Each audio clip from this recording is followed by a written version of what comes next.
ముద్రగా చెప్పవచ్చు. మీరు చేసిన అన్యాయం త్వరలో తిరిగి ప్రతిస్పందిస్తుంది.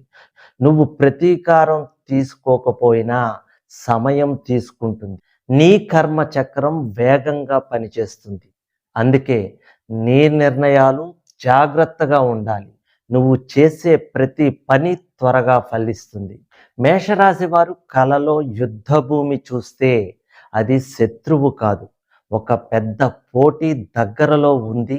భయం రావచ్చు, కానీ విజయం చివర్లో ఉంటుంది. ఇది సాహస దశ ప్రారంభ సంకేతం. ముందస్తుగా ఎవరైనా ఫోన్ చేయబోతున్నారని ముందే అనిపిస్తే అది యాదృచ్ఛికం కాదు. నీ ఆత్మ తరంగాలు ముందే కలుస్తాయి. నువ్వు అనుకున్నది త్వరలో జరుగుతుంది. నీ అంతర్ధ్వని బలంగా ఉంది అని ఇది మేషరాశి ముందస్తు గ్రహణ శక్తి సంకేతంగా